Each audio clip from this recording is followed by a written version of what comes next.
Amém?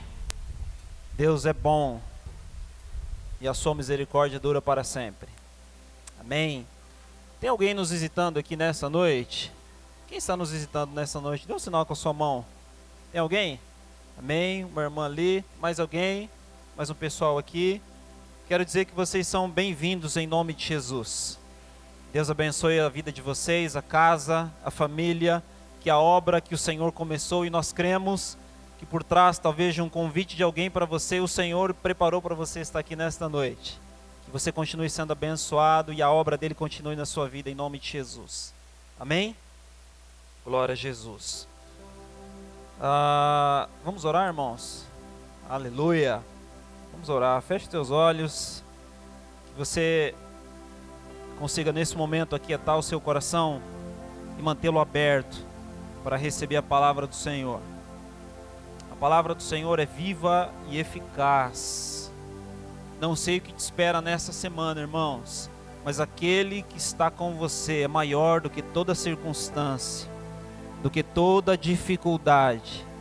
Não sei quais são as montanhas que você terá que transpor, mas o teu Deus. Irmãos, Davi já dormiu com seus pais, Gideão já dormiu com seus pais. Todos aqueles heróis já dormiram, mas o Senhor não dormiu.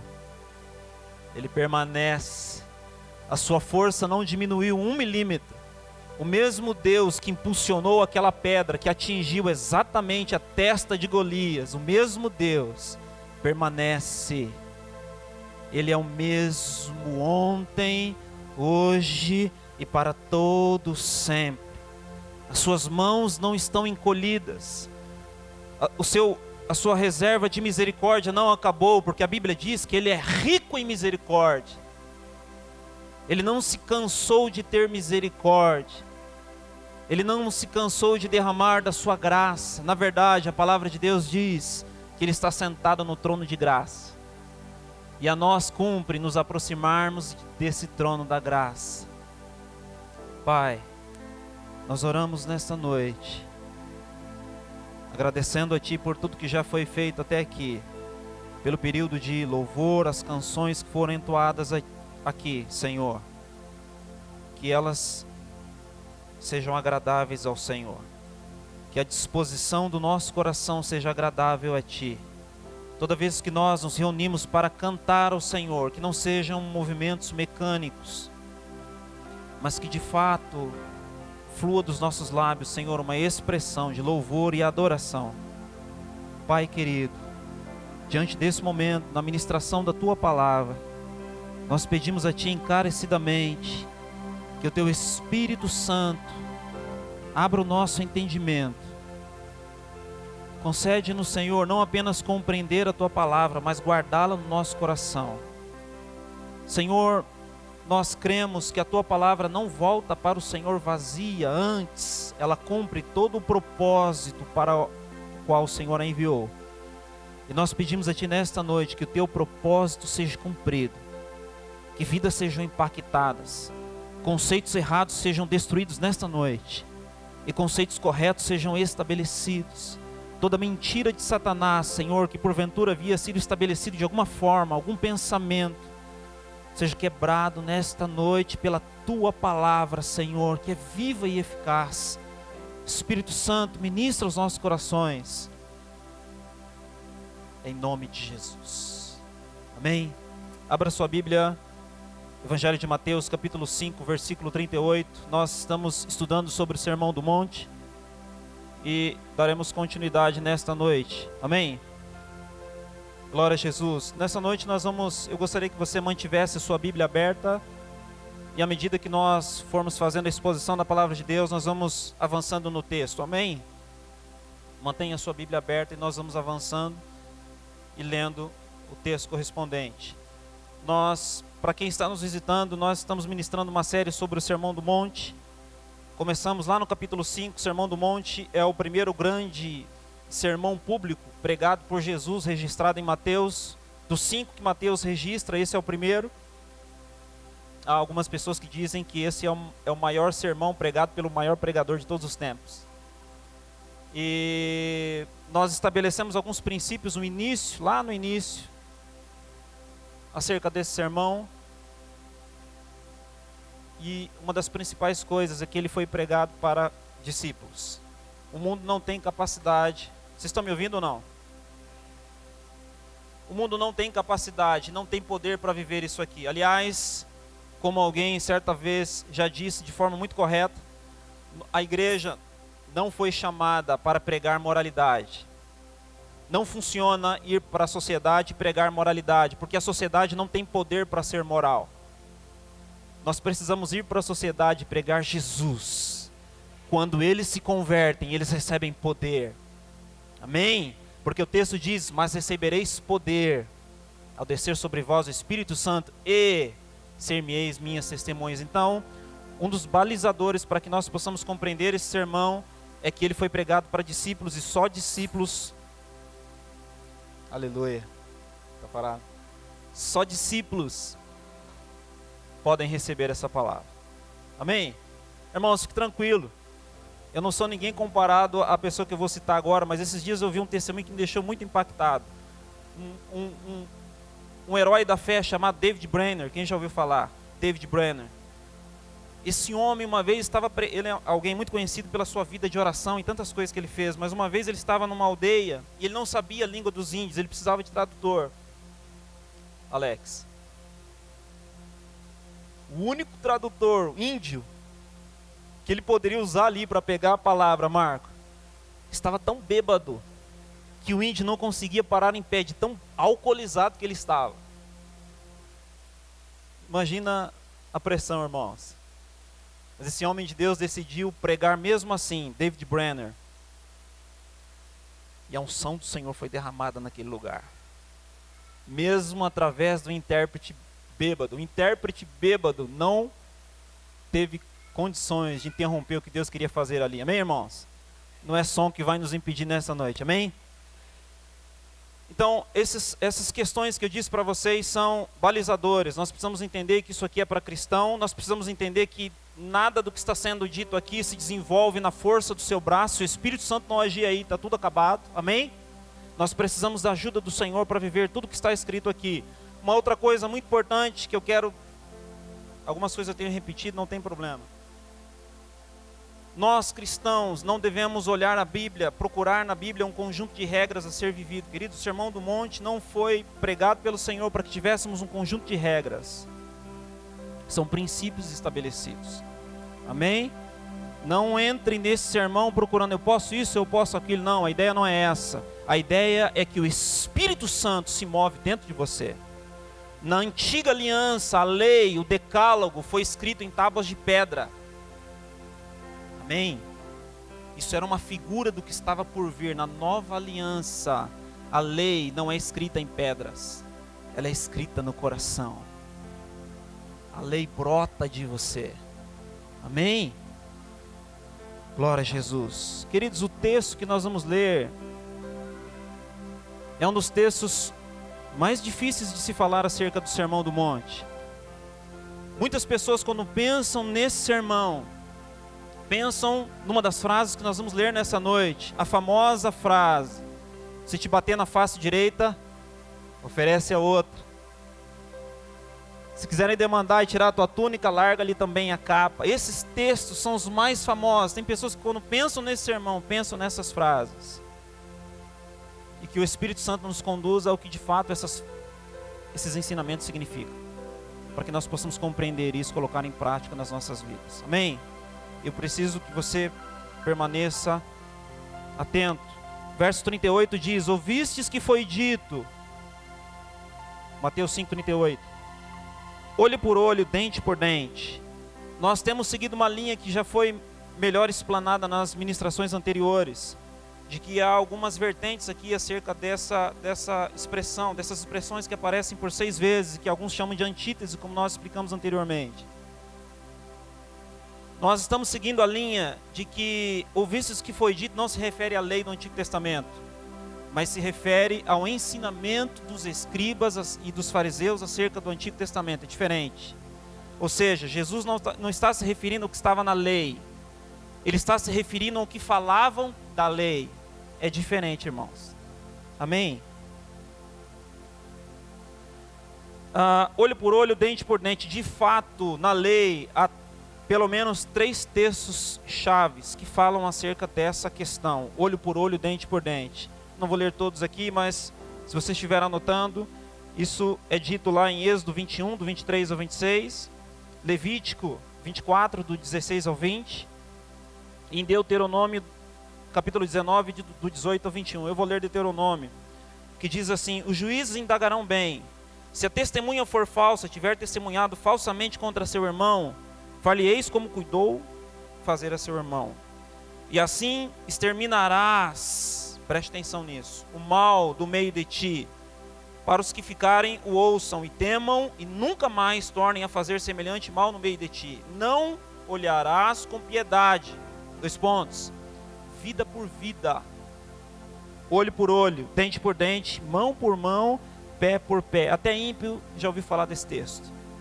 É muito difícil que haja alguém no nosso meio aqui que nunca ouviu essa expressão, olho por olho, dente por dente. O primeiro ponto que nós precisamos entender é o que a lei está dizendo. Porque os escribas estavam desvirtuando o que estava escrito lá. Os fariseus estavam ensinando errado. Nós precisamos entender o que Deus tinha em mente quando Ele disse isso.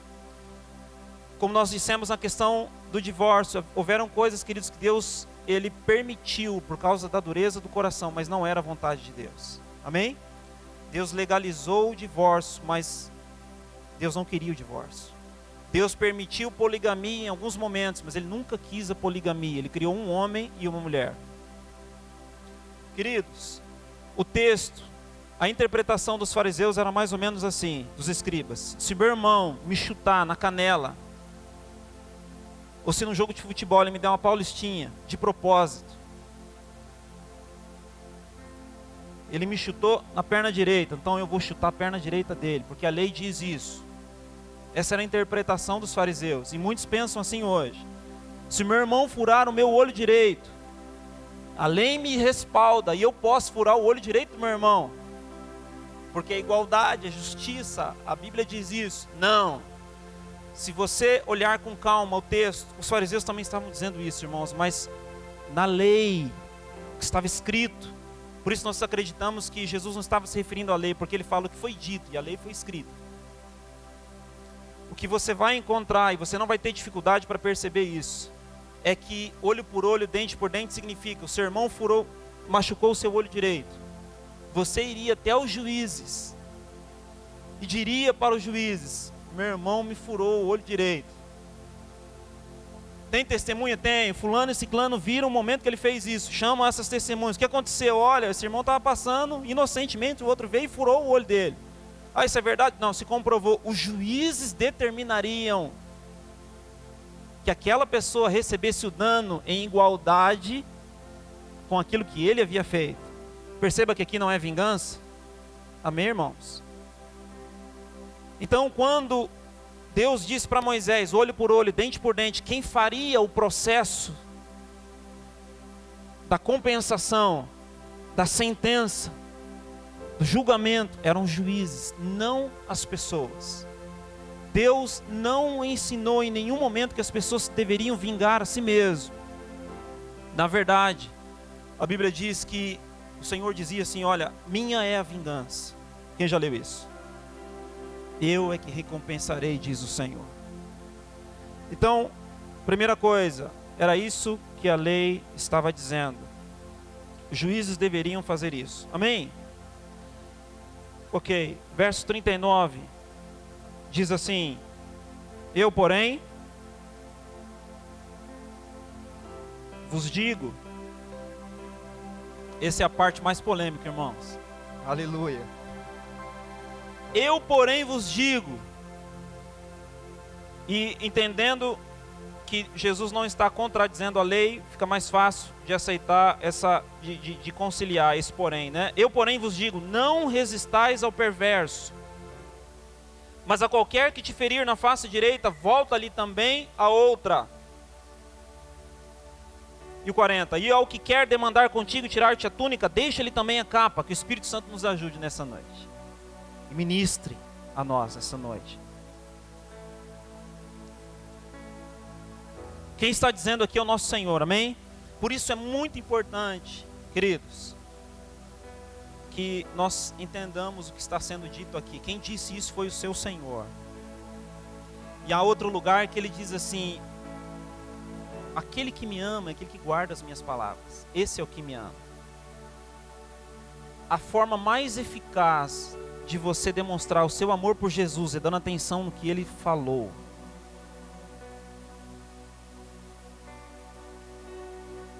Não é novidade para ninguém aqui que as mulheres têm maior necessidade de falar do que os homens, sim ou não?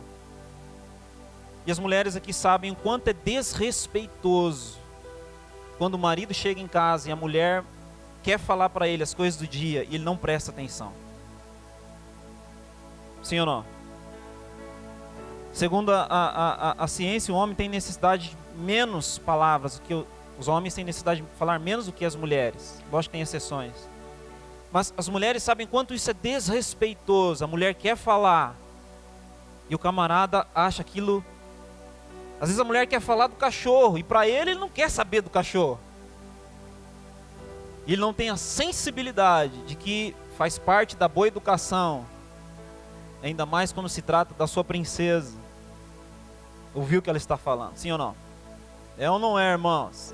Se você ouve o seu chefe, quanto mais a sua princesa na sua casa, sim ou não? Então, a melhor maneira de você expressar a Jesus que você o ama, de você dizer a Jesus que você o ama, a melhor maneira de você expressar isso é você prestando atenção no que ele falou. Porque, irmãos, se você ficar dizendo que ama Jesus, ama Jesus, ama Jesus, e o que ele fala, você não dá atenção, ele diz: o que me ama guarda as minhas palavras. Não resistais ao perverso, mas qualquer que te ferir na face direita, volta ali também a outra. Irmãos, nós precisamos entender que a Bíblia tem parábolas, tem metáforas, melhor dizendo. E quando você está diante de uma metáfora, você tem que interpretar o texto como uma metáfora. Quando não é metáfora, você não pode tratar como metáfora, porque isso é um erro. Você não pode dar ao texto um sentido que ele não tem. Amém? Então, queridos, como nós dissemos aqui naquele texto onde o Senhor diz: olha, se a tua mão direita te faz pecar, arranca e lança para longe de ti. É óbvio que isso é uma metáfora. Por que é óbvio? Pensa bem. Se isso não fosse uma metáfora, isso não faria sentido, como nós já dissemos na outra ministração. Porque se a tua mão direita te faz pecar e você arranca ela, você obviamente tem a outra mão. Preste atenção, o texto diz para arrancar o olho direito, mas se você pensar que isso não é metáfora, e você pensar: não, então eu preciso arrancar o meu olho direito. Se você arrancar o direito, você pecaria com o esquerdo naturalmente. Então, não faz sentido tratar dessa forma, literal, amém? Nós precisamos entender o que significa o texto. E aqui, também, irmãos, qual é a vantagem de alguém vir, dar um tapa na sua cara e você oferecer o outro lado? Qual o sentido disso? Teria algum sentido? Não. Então nós precisamos entender o que de fato o Senhor Jesus estava dizendo. Um detalhe interessante, eu precisava de um jovem. Quem pode me ajudar aqui rapidinho? Um jovem. Rapidinho, Caio? Cadê o Caio? Ó, o Caio. Rapidinho, Caio.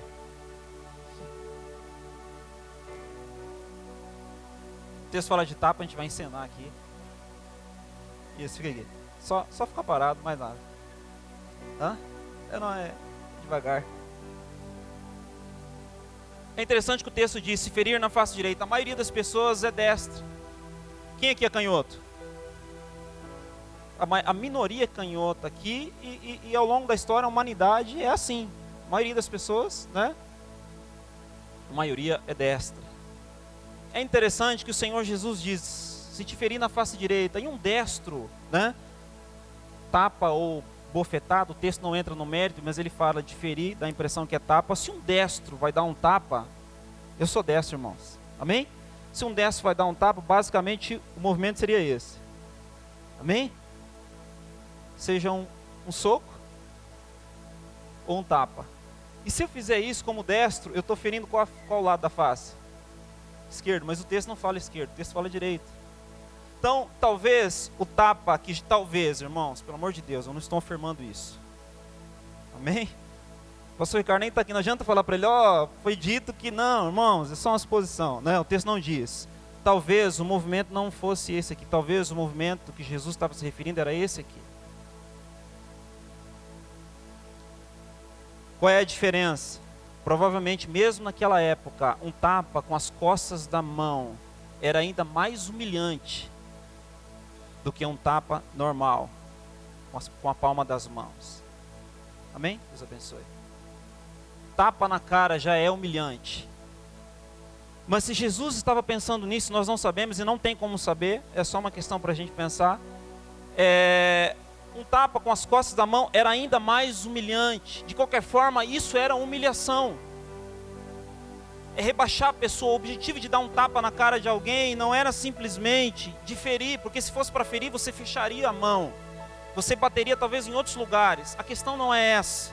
A questão não é só causar dor. Eu não sei se eu não vou pedir para levantar a mão, mas quem já tomou um tapa na cara? Eu posso dizer porque eu já tomei.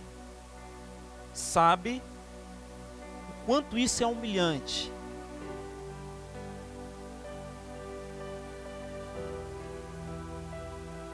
Ou não é? Tem um ditado popular que diz que na cara de um homem não se dá um tapa, não é isso? Não se dá tapa na cara de um homem. Não se, né? Tapa é humilhação, irmãos. O objetivo do tapa não é ferir, primariamente, mas é humilhar.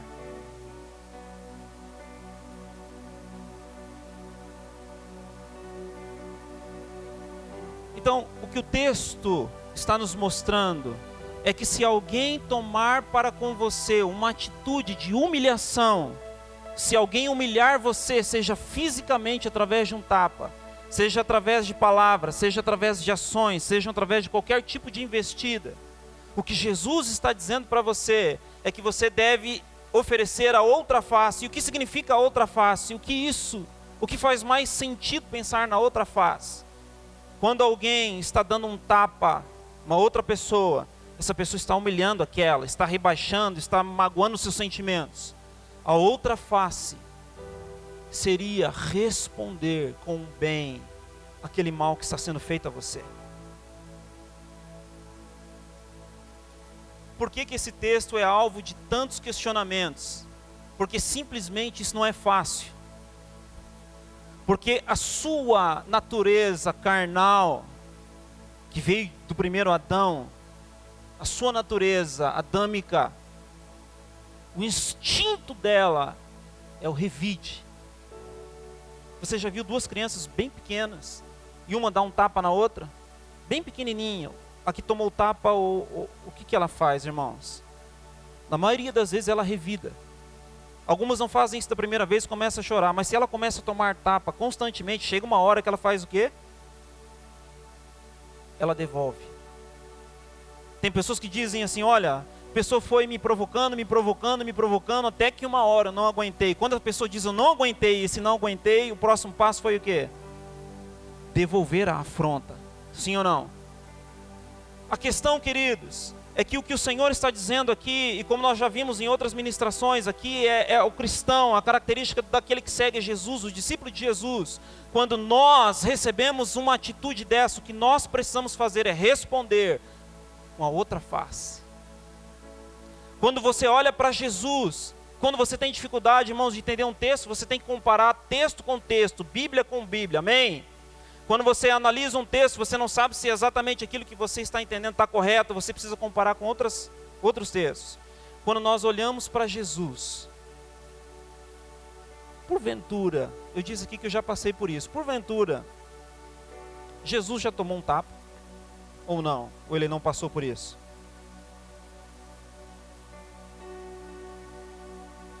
Tomou ou não?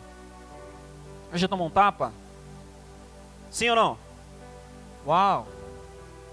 Se ele já tomou um tapa, então eu preciso correr para o texto, olhar o que ele fez, e eu vou ter a ideia, a imagem exata do que ele está dizendo aqui. Amém? Aonde Jesus tomou um tapa? No Sinédrio.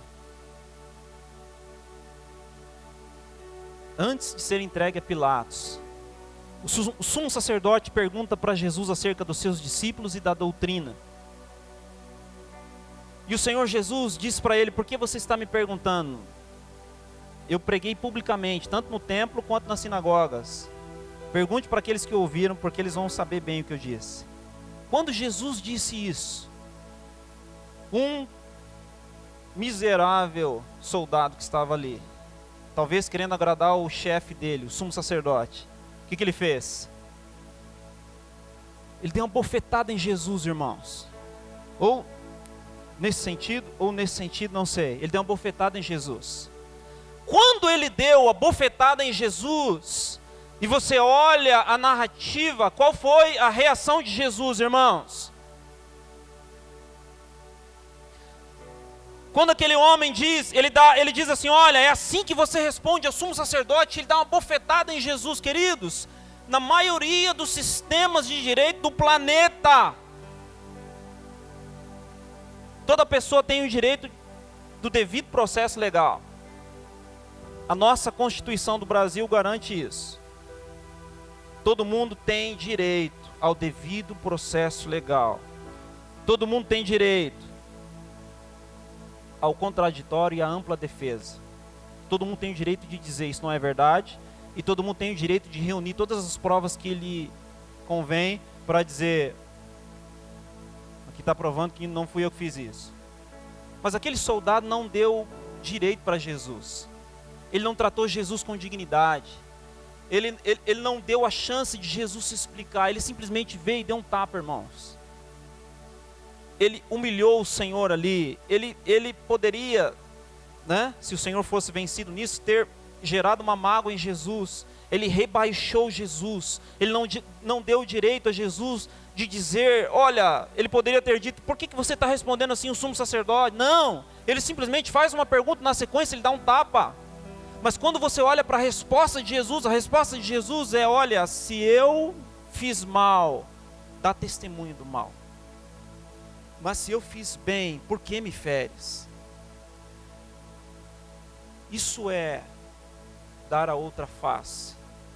Jesus deu dignidade àquele miserável soldado que não deu dignidade a ele. Jesus poderia ter clamado ali, irmãos, aquele cara poderia ter caído fulminado, isso não anularia nada a obra da redenção, nós estaríamos aqui da mesma forma. Aquele camarada deu uma bofetada no Messias de forma injusta, mas Jesus deu a ele dignidade que ele não deu a Jesus. Jesus deu a ele a dignidade de mostrar a razão dele. Olha, se eu falei mal, Jesus não tinha falado mal, irmãos, não tinha, mas ele deu dignidade.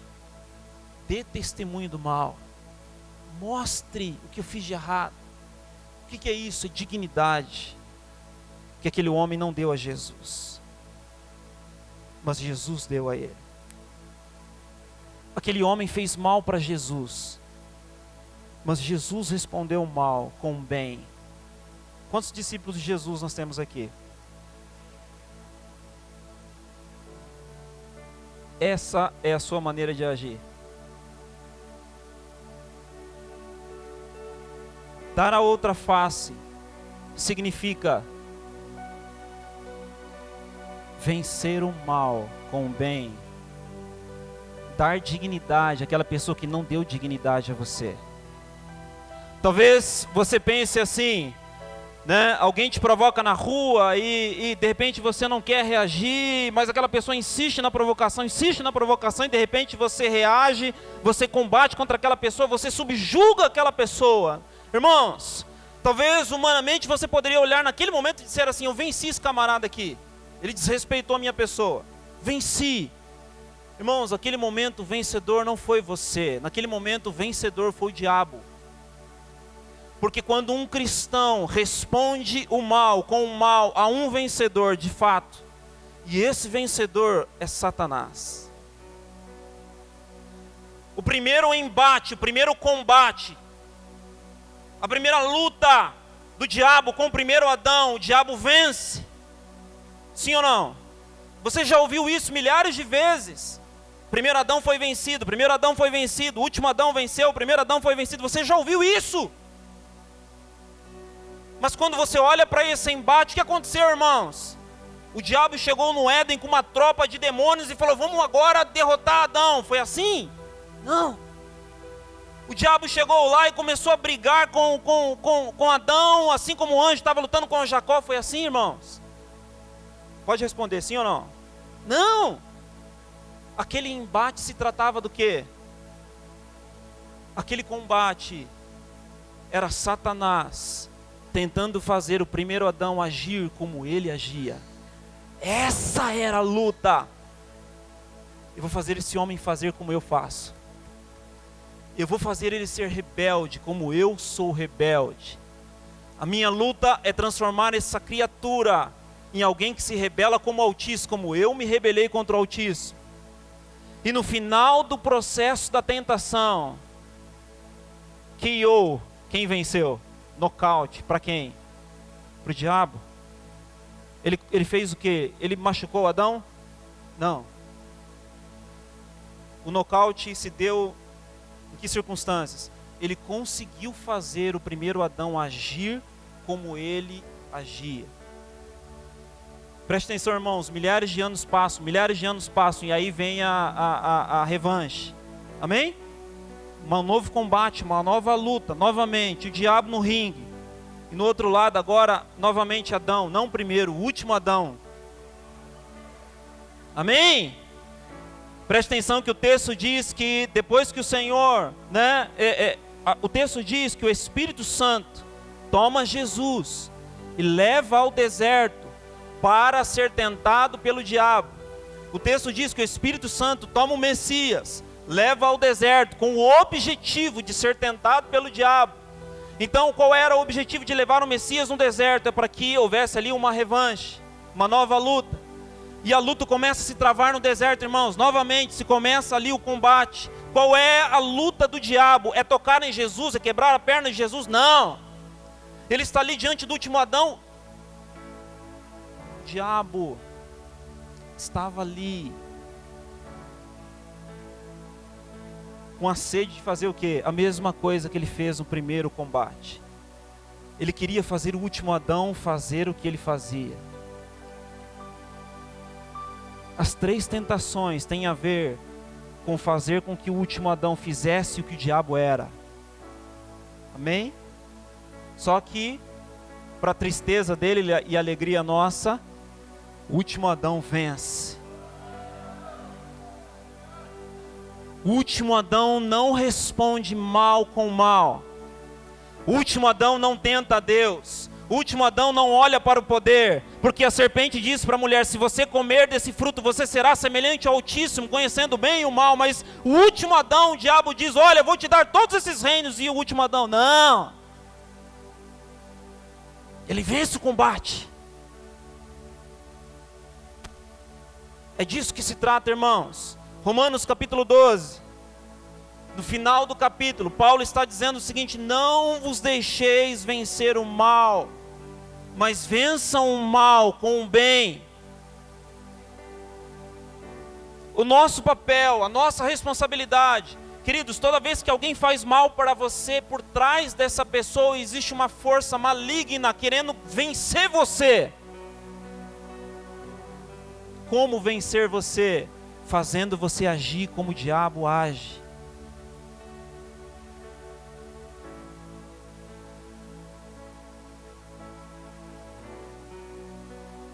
Quando alguém fere você, humilha, te rebaixa, faz tantas coisas, o objetivo é isso. Mas a você cumpre vencer todas essas coisas. A vitória já é sua, irmãos. Você precisa fluir nela.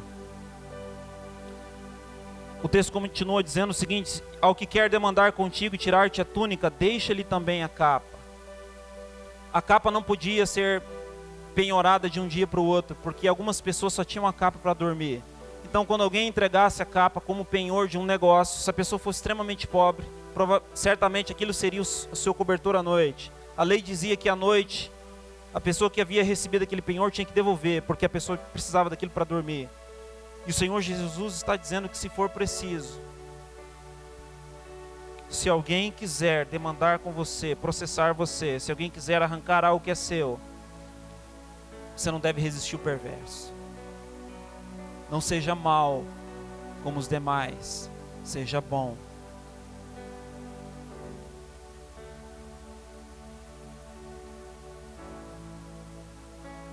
Nada do que eu estou pregando aqui é complexo demais de forma que você não possa entender. Porém, é meio complicado em algumas circunstâncias de aplicar na sua vida. Amém? Por que isso, irmãos? Porque o nosso Pai é assim. O Senhor abençoa justos e injustos. Quando chove na horta do justo, também chove na horta do ímpio. Amém? O Senhor não abençoa só os seus filhos, Ele abençoa muitas vezes as outras pessoas também. Nós precisamos ser parecidos com o nosso Pai. Nós precisamos, queridos, vencer o mal com o bem. Seja o que for, em nome de Jesus. O texto continua dizendo assim: se alguém te obrigar a andar 1 milha, vai com ele 2. 1 milha é alguma coisa em torno de 1,5 km. Um oficial de Roma poderia parar alguém na rua e dizer assim: você vai levar minha bagagem daqui a 1,5 km. Irmãos, não interessava o que você estava fazendo.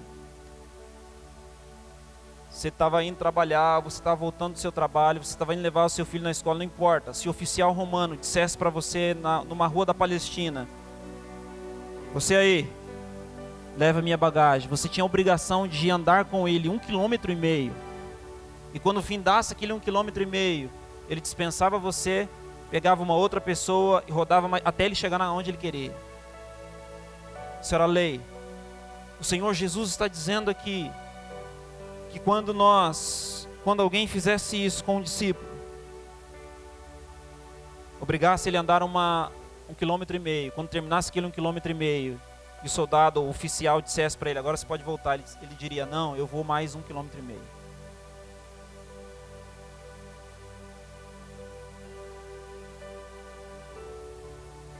Nós não somos como o mundo, irmãos. Por mais que algumas vezes nós estamos agindo como eles, mas nós não somos como eles. O que as pessoas precisam ver em nós é um comportamento diferente.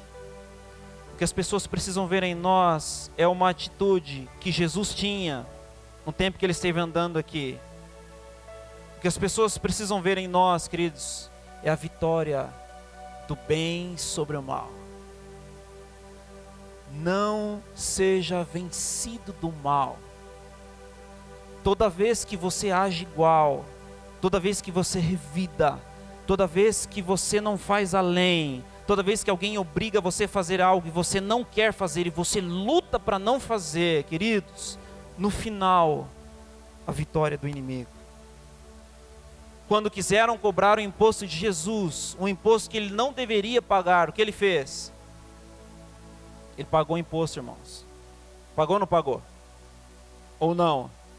Ele pagou o imposto. Quando Jesus ia se hospedar numa cidade de samaritanos e eles souberam que Jesus, porque eles viram no rosto de Jesus, irmãos, as pessoas precisam ver Jesus em você, em nós. As pessoas viram no rosto dele que ele decisivamente ia para Jerusalém. Quando os samaritanos viram isso, o que eles fizeram? Não vai dormir aqui.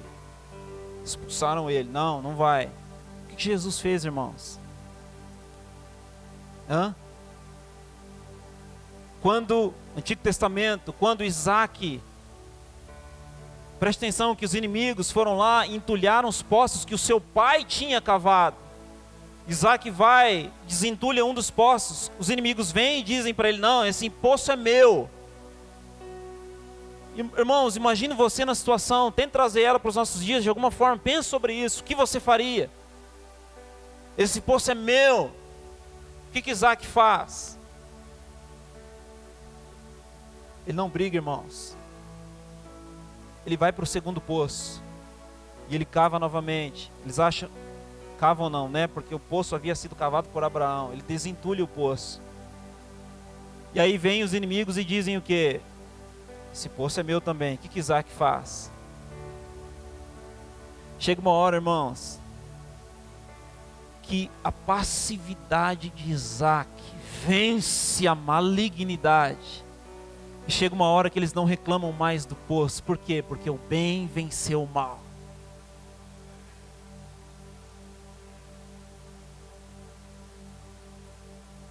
Irmãos, quando Jesus estava na cruz, e os soldados ali, toda aquela situação, queridos, quando as pessoas zombando de Jesus, irmãos, ele se manteve firme no seu propósito, não revidou.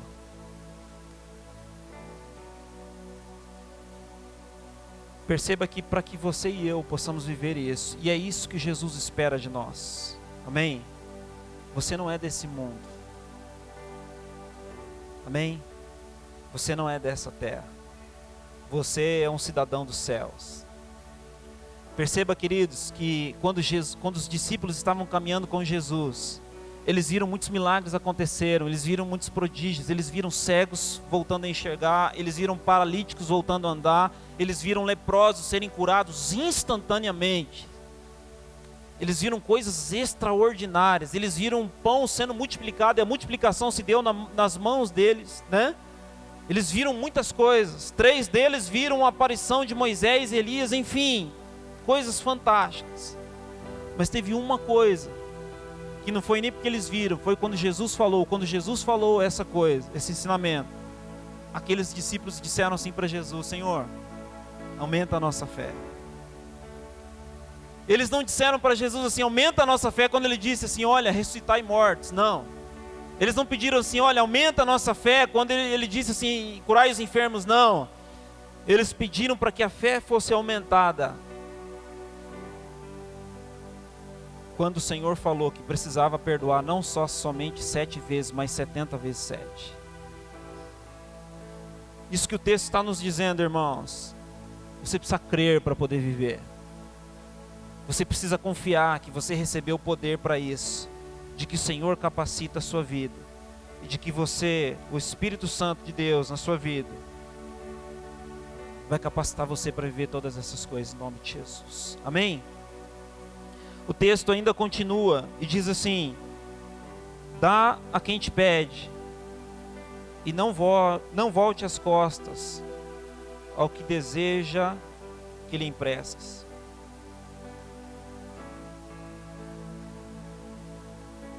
O texto não está dizendo para você, queridos, que toda vez que alguém vier até você e pedir algo, você tem que dar, mesmo quando você não tem.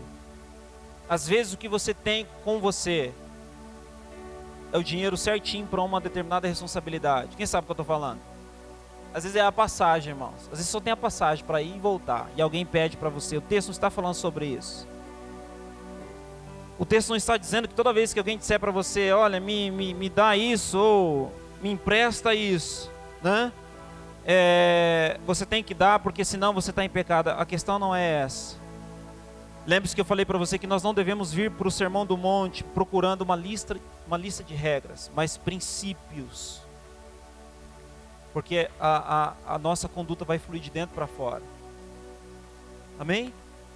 Se você tem só o dinheiro da ida e da volta, você está indo para um lugar, irmãos, alguém te para e pede dinheiro, se você disser para a pessoa, eu não tenho para te dar, você está mentindo? Quanto é o ônibus? Quanto que é o ônibus? Aqui, quanto que é a passagem de ônibus aqui? 4 aí? Vamos arredondar, 5. É 5 reais a passagem, vamos arredondar, 5 reais. Você vai até, digamos, São Paulo e volta. Você vai de trem, melhor dizendo, não é um exemplo. Você tem 10 reais no bolso e mais nada, só isso que você tem. Você paga 5 reais a passagem, está lá no centro de São Paulo, de repente um garotinho fala para você, ô tio, me dá R$1 aí. Se você disser para ele, eu não tenho para te dar, você está mentindo?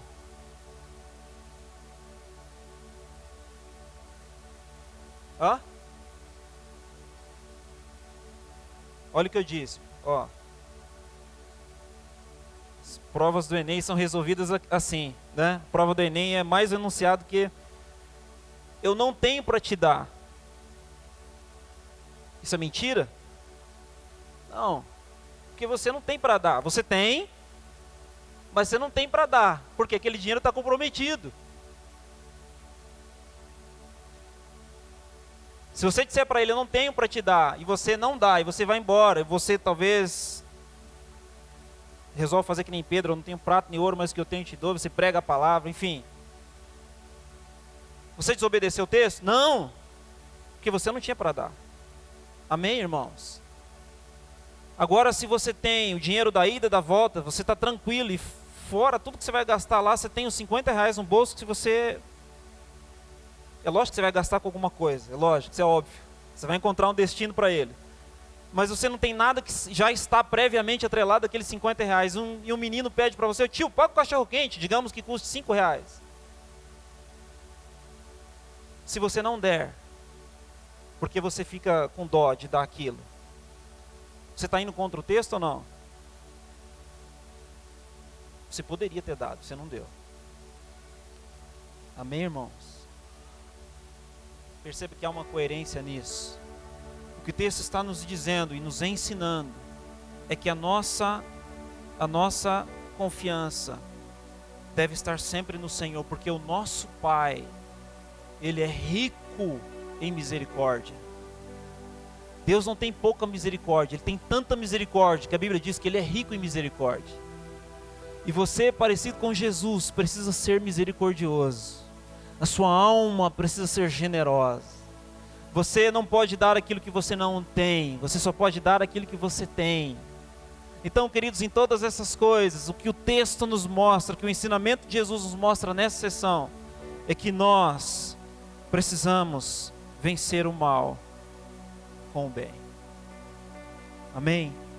Que as circunstâncias da vida, que os problemas, que as dificuldades, não façam você agir de forma errada. Romanos 12, como eu falei para vocês, ele diz lá no verso 20, pelo contrário, se o teu inimigo tiver fome, dá-lhe de comer, se tiver sede, dá-lhe de beber, porque fazendo isso, amontoarás brasas vivas sobre a sua cabeça. E o 21, não te deixes vencer do mal, mas vence o mal com o bem. Nós somos mais do que vencedores em Cristo Jesus. E nós somos mais do que vencedores em Cristo Jesus, por causa da nossa união com Ele. O Senhor Jesus disse o seguinte: não se turbe o vosso coração, nem se atemorize. Em certo lugar ele diz assim: olha, no mundo tereis aflições, mas tende bom ânimo, eu venci o mundo. E como é que Jesus venceu o mundo, irmãos? Diversas circunstâncias em que o mundo tentou arrancar o mal de Jesus, o mundo nunca conseguiu tirar mal de Jesus. Nunca. Nunca. Jesus já foi maltratado, Ele já foi mal recebido. Ele foi na casa de um homem que o homem nem ofereceu para Jesus limpar os pés, e isso era uma falta de educação. O homem não ofereceu nada para que Jesus pudesse ungir, ele simplesmente recebe Jesus, põe Jesus à mesa, começa a conversar com Jesus, e aquilo de certa forma não era o mais respeitoso.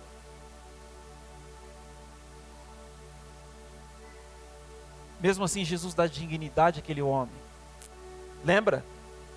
Chega uma mulher, unge os pés de Jesus, aquele homem começa a pensar mal, e o Senhor explica para ele o que estava acontecendo. Por mais que o mundo tentou, por mais que o inimigo tentou, não só, queridos, tantas vezes que o inimigo tentou arrancar uma atitude má de Jesus, ele sempre venceu o mal com o bem. Sempre. Pedro, que andou com Jesus, na sua epístola depois ele testemunha, e ele diz o seguinte sobre Jesus: de alguém que andou, não apenas alguém que ouviu falar. O Evangelho de Marcos não andou com Jesus como Pedro andou com ele. Pedro disse o seguinte sobre Jesus: quando ele era ultrajado, ele não revidava o ultraje. Quando tratavam ele mal, ele não tratava mal de volta. Certa vez, querendo insultar Jesus, disseram para ele: olha, a gente não falou que ele é samaritano e tem demônio? E é tão interessante, eu acho tão interessante esse texto, que Jesus diz assim: eu não tenho demônio. E ele continua: Jesus nem entra no mérito do samaritano, irmãos. E ele não era samaritano. Mas ele teve a delicadeza de não citar e não dizer, eu não sou samaritano. Tinha samaritanos que criam Jesus. O diabo nunca conseguiu arrancar uma atitude má de Jesus. Ele venceu. Eu venci. Tem de bom ânimo. Eu venci.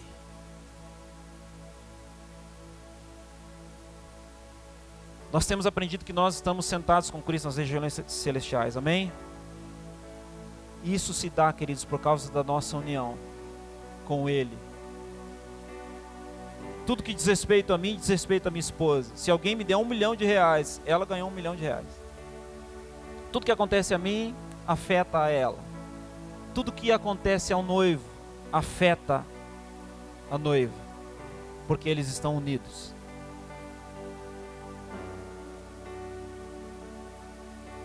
Como o Senhor está sentado e nós estamos unidos com Ele, nós também estamos assentados.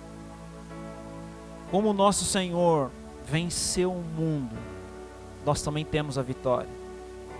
Alguém certa vez usou uma ilustração bastante interessante, como um alpinista que está escalando uma montanha, mas em cima dele tem um guia. E esse guia vai escalando a montanha, ele vai subindo atrás de algo que já foi estabelecido. Assim somos nós com o Senhor. A gente está subindo uma montanha, irmãos, mas acima de nós tem o Senhor Jesus que já cravou os degraus, está em cima da corda e está dizendo para nós, vamos embora. Cada degrau que você pisa é um degrau que Ele já venceu e Ele estabeleceu uma estaca ali para você pisar nela.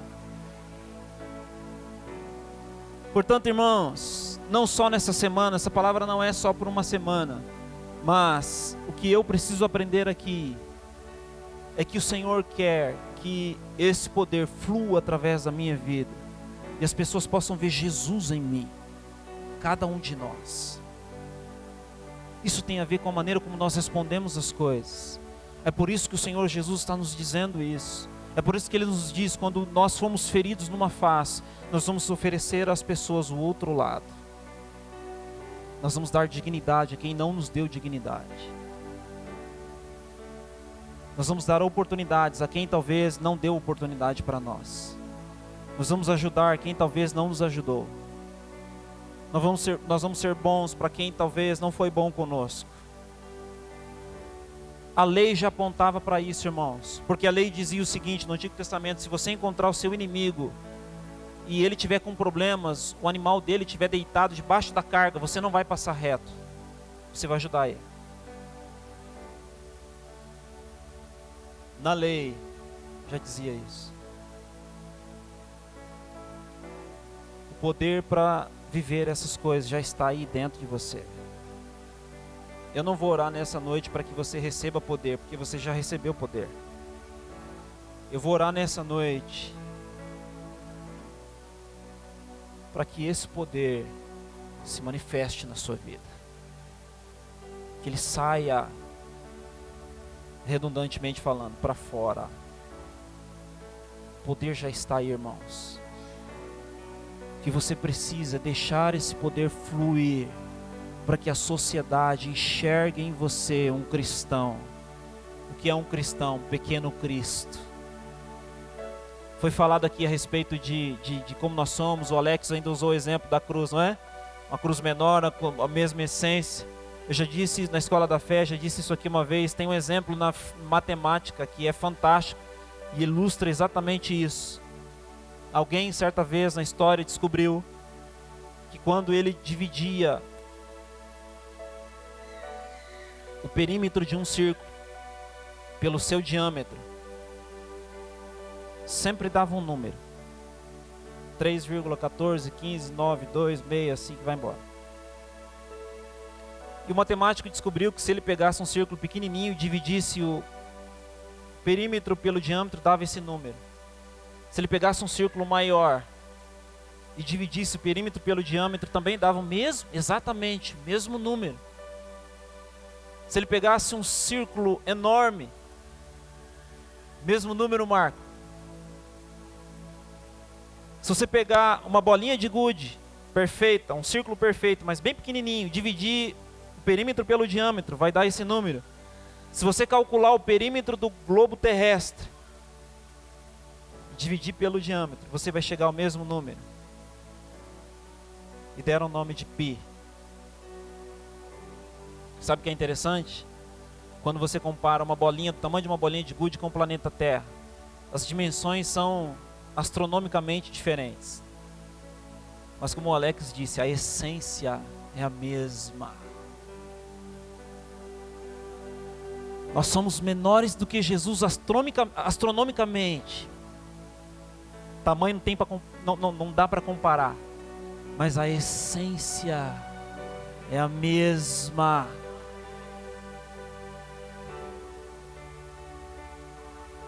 A sua santidade não é como a dele, mas você é santo como ele é santo. Você e eu um círculo pequenininho, Jesus um círculo enorme, mas a relação é exatamente a mesma. Esse poder precisa se manifestar na sua vida, porque Jesus fez isso por nós. Eu quero orar por vocês nessa noite. Gostaria que você se colocasse em pé. Glória a Jesus.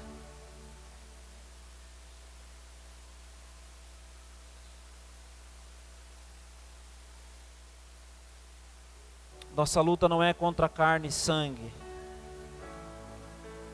Não é contra pessoas, seres humanos, mas sim contra principados, potestades e assim por diante.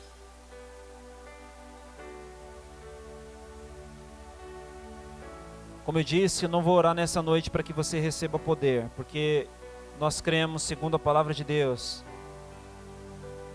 que nós já recebemos poder. Mas recebereis poder ao descer sobre vós o Espírito Santo, e ser-me-eis testemunhas, tanto em Jerusalém, como em toda a Judéia e Samaria, até os confins da terra.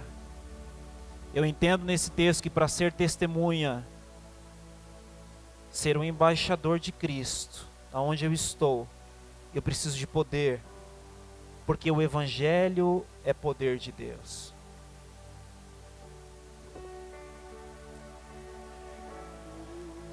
Nossa oração não será para vir, será para se manifestar. O Espírito Santo seja manifesto na sua vida. Que a alma não consiga bloquear a ação do Espírito na sua vida. Que pensamentos errados não tenham mais poder, sofismas não tenham mais poder, religiosidade não tenham mais poder, traumas, dores, enfermidades na alma não tenham mais poder de impedir que flua, porque Ele disse: aquele que crê em mim, do seu interior fluirão rios de água viva, que fluirão para a vida eterna. Irmão, se não está fluindo tem algo errado, porque Ele não mente, a sua palavra é a verdade. Talvez há um dique aí, talvez há uma série de entulhos que estão impedindo esse rio de fluir, porque esse rio é real, irmãos. Existe um rio, Ele falou que existe um rio, e isso é real. Que a nossa oração nessa noite seja para quebrar todos os diques, todas as barreiras, todos os entulhos, todas as cinzas, para que flua o rio de águas vivas. Do seu interior fluirão rios de água viva. Irmão, você pode começar a orar nesse momento. Seja livre, livre, livre, livre. Onde há o Espírito de Deus, aí a liberdade. Irmãos, deixa fluir do seu interior. Deixa fluir essas águas vivas, rios de água vivas fluindo do seu interior. Irmãos, libera o Espírito Santo. Deixa Ele agir aí, deixa Ele tocar no seu interior. Deixa o leão rugir, irmãos. Deixa o leão rugir. Deixa esse poder fluir na sua vida. A graça do Senhor fluir na sua vida. A nossa oração nessa noite, Senhor, é para que os impedimentos caiam por terra.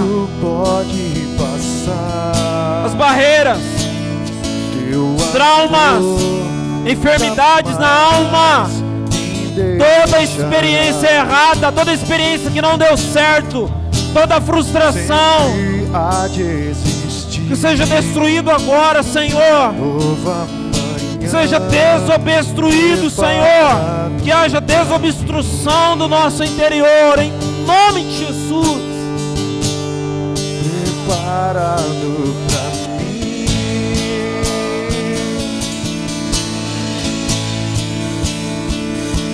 Eu me rendo aos teus pés.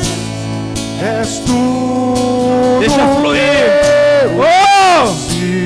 Deixa fluir. Pra viver, eu me lanço aos teus braços, onde encontro meu refúgio. Eu me rendo aos teus pés. És tudo que eu preciso pra viver. Eu me lanço aos teus braços, onde encontro meu refúgio, Jesus.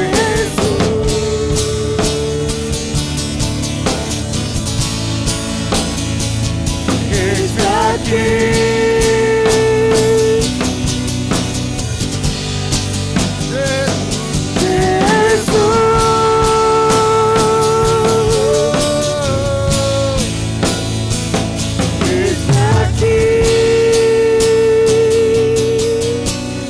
Rios de água viva do seu interior.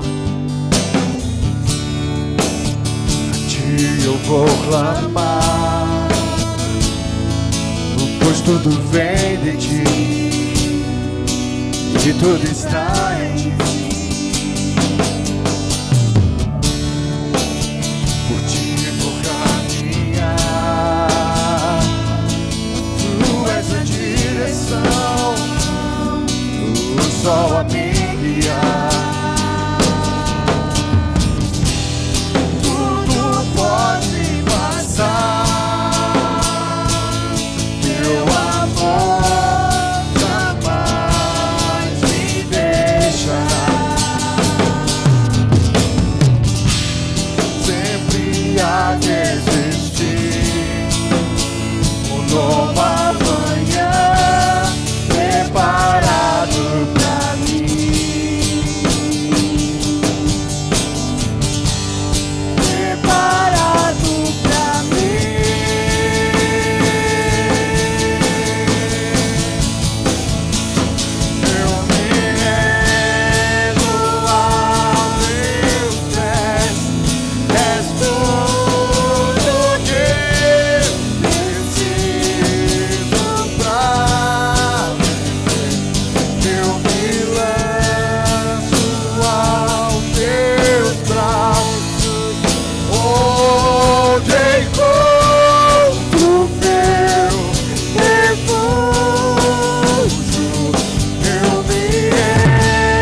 Aleluia, Jesus.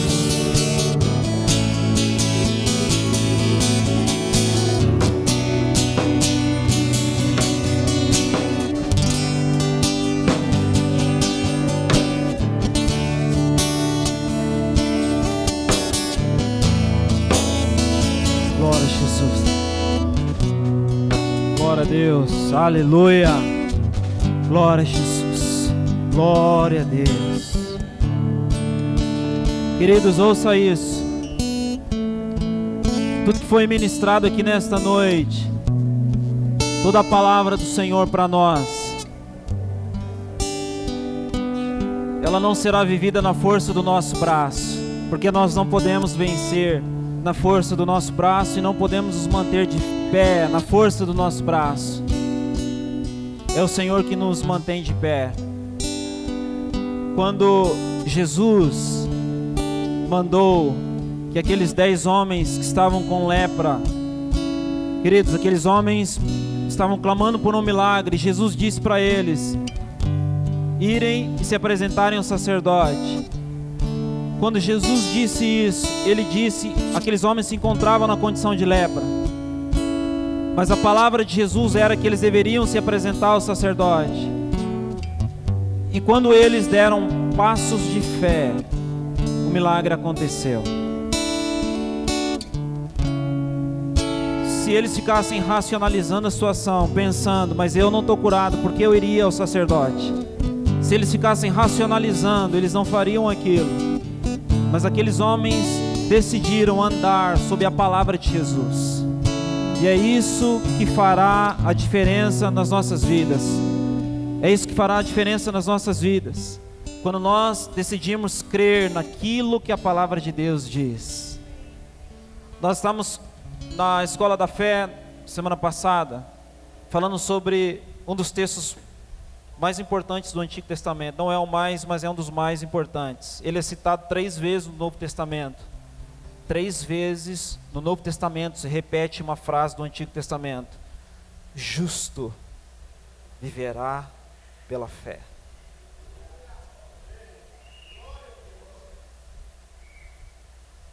Foi cantado aqui uma frase de Abacuque. Para que Abacuque chegasse no capítulo 3 e dissesse que nós cantamos aqui, ainda que não, a videira não floresça e tantas coisas, aquilo é uma canção, aquilo é um hino que está no livro de Abacuque. Mas antes disso, nós estudamos na Escola da Fé. O profeta passa por uma crise, primeiro capítulo com várias perguntas, ele não está entendendo o que Deus está fazendo, ele não entende, tudo é absurdo, tudo parece um absurdo, mas de repente Deus fala com ele. E dentre as coisas que Deus revela ao profeta, há um dado momento em que Deus fala para o profeta: justo viverá pela fé. Isso mudou toda a circunstância. Sabe do que o profeta tinha medo? De acontecer aquilo que nós cantamos essa noite, no começo do capítulo, por causa daquilo que Deus tinha falado. Mas depois que vem a resposta, ele entende que não importa, ainda que a figueira não floresça, não haja vaca nos currais, assim por diante. E esse ainda não era um ainda se porventura, não, era um ainda que aconteceria, porque ele estava firmado naquilo que Deus havia dito. Irmãos, o que nós ouvimos nesta noite, nós só podemos receber por fé. Creia naquilo que o Senhor disse para você. Creia naquilo que Ele disse a seu respeito. Creia naquilo que o Senhor Jesus fez por você. Creia que você não é alguém comum. Creia que dentro do seu interior fluirão rios de água viva.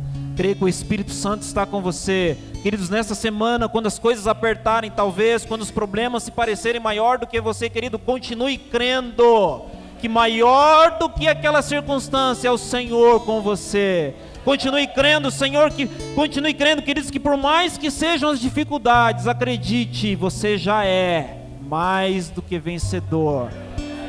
Porque Jesus já venceu, e a condição do noivo afeta a noiva. Não importa o que aconteça, queridos, Ele está sentado no trono.